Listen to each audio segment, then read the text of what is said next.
Welcome to do station जी। एक और video के साथ खुशामदीद। डॉक्टर डूज आपके साथ हाज़िर है जनाब। आज का टॉपिक जी हमारा बड़ा इंटरेस्टिंग टॉपिक है। बेसिकली आज हम JSA versus risk assessment versus risk management पे बात करेंगे। तो मैंने ये टॉपिक सेलेक्ट किया है, हमारे कुछ प्रैक्टिशनर हैं हेल्थ एंड सेफ्टी के, स्पेशली जो नए लोग हैं, तो वो अक्सर कंफ्यूज रहते हैं इन दोनों तीनों प्रोसेसेस के दरमियान, इनके स्कोप के दरमियान और इनकी जो लिमिटेशंस हैं उसमें वो डिस्टिंग्विश नहीं कर पाते।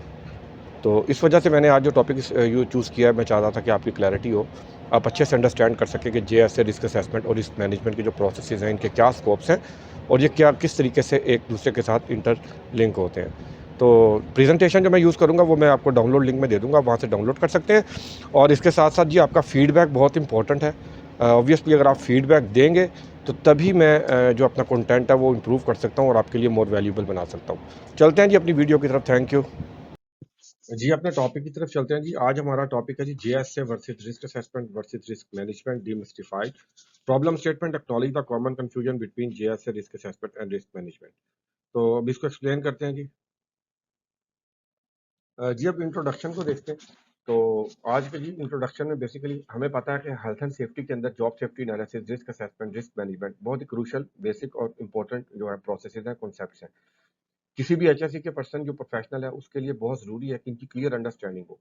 तो मैंने कुछ नोट किया कि हमारे कुछ जो नए लोग होते हैं या जो भी सीख रहे हैं हेल्थ एंड सेफ्टी को, तो उनकी कॉन्सेप्चुअल क्लैरिटी जो है इनके हिसाब से उसमें कुछ कन्फ्यूजन पाई जाती है। यानी कि वो इनके स्कोप्स क्या हैं, JSA रिस्क असेसमेंट और रिस्क मैनेजमेंट के स्कोप्स क्या हैं और इनकी क्या लिमिटेशंस हैं और ये किस तरीके से आपस में इंटीग्रेट होती हैं, कैसे काम करती हैं, तो इसके बारे में उनकी क्लैरिटी नहीं है। तो आज की जो वीडियो का इंटेंशन है वो यही है कि मैं आपके ये कॉन्सेप्ट जो है उसको क्लियर करूँ कि इनके क्या JSA और इनके क्या-क्या स्कोप्स हैं और क्या इनकी लिमिटेशंस हैं और किस तरीके से ये आपस में इंटीग्रेट किए जाते हैं। जी, अब तीनों को डिफाइन करते हैं सबसे पहले, तो उससे पहले JSA को डिफाइन करते हैं। तो JSA के प्रोसेस में सबसे पहले हम क्या करते हैं जी, एक जॉब सेलेक्ट करते हैं, उसको उसके जो कंपोनेंट पार्ट्स हैं या स्टेप्स हैं उसमें ब्रेक डाउन करते हैं। फिर उन स्टेप्स के अगेंस्ट जितने भी हैज़र्ड्स हैं उनको आइडेंटिफाई करते हैं और उसके बाद उन उसके जो रिस्क है उनकी वैल्यूएशन करते हैं और फिर सूटेबल कंट्रोल मेजर जो है वो डेवलप करते हैं। अब रिस्क असेसमेंट के प्रोसेस में क्या करते हैं जी, let's see the process of evaluating the likelihood and potential impact of the hazard to determine the level of the risk.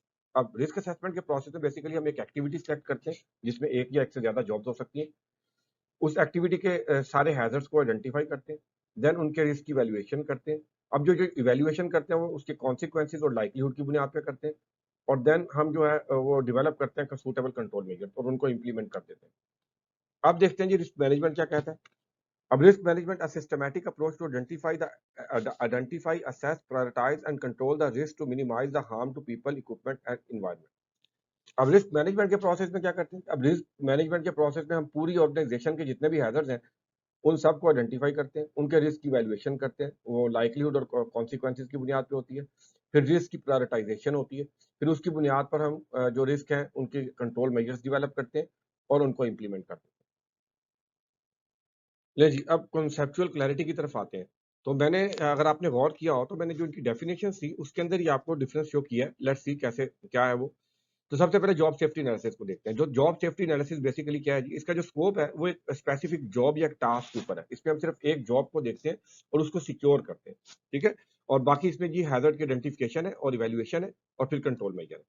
अब रिस्क असेसमेंट के प्रोसेस में बाय डेफिनेशन हमने देखा कि ये इसमें एक पूरी एक्टिविटी को कवर करते हैं आमतौर पे। मल्टीपल एक्टिविटीज़ भी हो सकती हैं, लेकिन यूजुअली हम एक सिंगल एक्टिविटी करते हैं जिसमें मल्टीपल जॉब्स हो सकती हैं।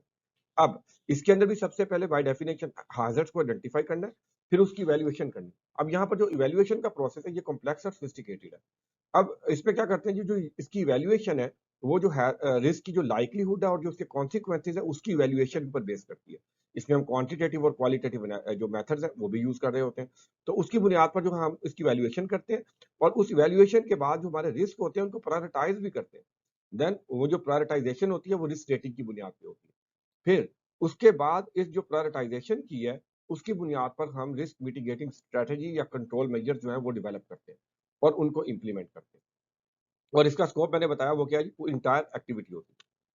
अब आ जाते हैं जी रिस्क मैनेजमेंट पे क्या है। अब बाय डेफिनिशन मैंने बताया कि आपको जो रिस्क मैनेजमेंट है इसमें भी सबसे पहले हैज़र्ड्स आइडेंटिफाई होने हैं, फिर जो उनका रिस्क है उसकी वैल्यूएशन होनी है और उसके बाद उसी तरह से जो सूटेबल कंट्रोल मेजर्स हैं या मिटिगेशन प्लान है वो डेवलप हो रहा है। बट फर्क क्या है कि इसका जो स्कोप है वो पूरी ऑर्गेनाइजेशन है। अब इसमें हम पूरी ऑर्गेनाइजेशन के जो हैजर्ड्स हैं उनको आइडेंटिफाई कर रहे हैं और उनके तमाम रिस्क की जो इवैल्यूएशन है वो कर रहे हैं।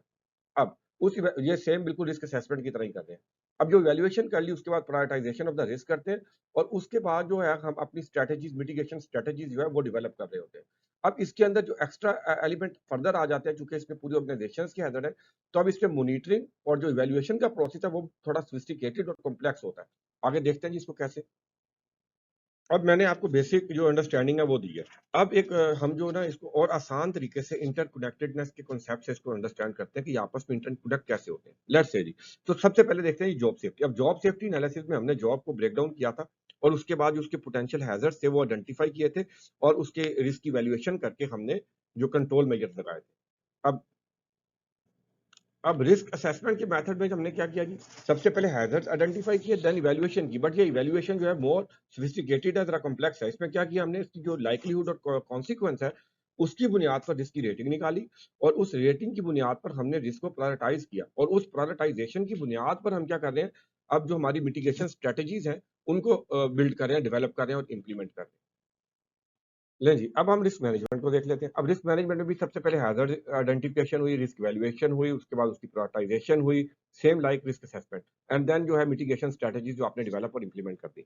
बट अब चूंकि ये यहाँ रिस्क मैनेजमेंट के प्रोसेस में आपका जो स्कोप है वो पूरी ऑर्गेनाइजेशन के हैजर्ड है, तो यहाँ पर जो आपकी जो आपने प्रोसेस जो भी मिटिगेशन प्लान आपने इंप्लीमेंट किया है उसकी जो मॉनिटरिंग हो रही है और जो वैल्यूएशन और रिव्यू हो रहा है वो बहुत सिस्टमेटिक है, कॉन्टिन्यूस है और रेगुलर है। कैसे जी? अब इसके अंदर बेसिकली हम 3 प्रिंसिपल यूज़ कर रहे होते हैं। Number 1 assess the performance, then review the performance and then improve the performance. अब ये क्या है जी? नंबर 1 जो आपने प्लान इंप्लीमेंट किया या जो भी आपका मिटिगेशन स्ट्रैटेजी है, आप उसकी वैल्यूएशन उसको असेस करते हैं। वो चेक करते हैं कि जो हमने सोचा था क्या उसी तरह काम कर रही है? डिज़ायर्ड रिजल्ट दे रही है? परफॉर्मेंस कैसी है? सेकंड फेज में आप रिव्यू करते हैं। रिव्यू के अंदर क्या है जी?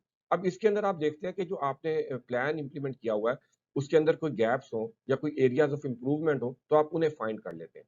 अब उसके बाद जो तीसरा वाला इम्प्रूव द परफॉर्मेंस है, उसके अंदर आपका क्या जी? अब जो आपने पिछली स्टेज में जो गैप्स या एरियाज़ ऑफ इम्प्रूवमेंट फाइंड किए हैं या ढूँढे हैं, अब आप उनके लिए एक्शन प्लान बनाते हैं और उस एक्शन प्लान को इम्प्लीमेंट करके जो आपकी परफॉर्मेंस है, उसको फर्दर इम्प्रूव कर लेते हैं। और इस प्रोसेस को आप कंटीन्यूअस इम्प्रूवमेंट भी कह सकते हैं। तो अब आपने देखा कि किस तरीके से जो जीएसए था और जो रिस्क असेसमेंट थी और रिस्क मैनेजमेंट थी, ये किस तरीके से एक दूसरे के साथ डिफर भी करते हैं और आपस में इंटीग्रेट भी करते हैं। जी, अब कंक्लूड करते हैं। उम्मीद करता हूँ कि आपको कॉन्सेप्ट्स क्लियर हुए होंगे। अब फर्दर अंडरस्टैंड करते हैं कंक्लूजन स्लाइड पे। तो लेट्स से अब हम कह सकते हैं हमारी जो डिस्कशन अब तक हुई है उसकी बुनियाद पर कि बेसिकली जेएसए क्या है जी? जेएसए एक हैजर्ड आइडेंटिफिकेशन टेक्निक है जिसका स्कोप क्या है जी? एक जॉब है या एक टास्क है, ठीक है? ये उसको फोकस करती है। रिस्क असेसमेंट क्या है जी? हम कह सकते हैं कि रिस्क असेसमेंट जो है वो बेसिकली एक ऐसा प्रोसेस है जिसके थ्रू हम अपने रिस्क की वैल्यूएशन कर रहे होते हैं, उनको असेस कर रहे होते हैं। और इसका स्कोप क्या है जी? इसका स्कोप एक पूरी एक्टिविटी होता है जिसमें मोर देन सिंगल जॉब्स हो सकती हैं।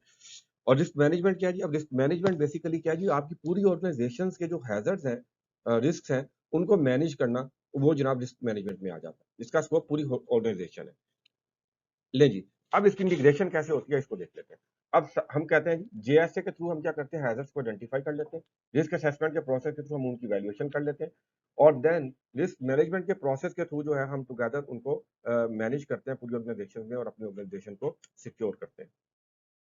तो जी ये हमारी आज की वीडियो थी। उम्मीद करता हूँ कि आपको फायदेमंद होगी आपके लिए। आपके देखने का बहुत बहुत शुक्रिया। और अगर कोई चीज़ अच्छी लगी है काइंडली शेयर करें, लाइक करें, कोई फीडबैक है फीडबैक दें। बहुत बहुत शुक्रिया जी आपका। तो अगली वीडियो तक जी फिर मिलते हैं अगली वीडियो में। Thank you very much. Take care.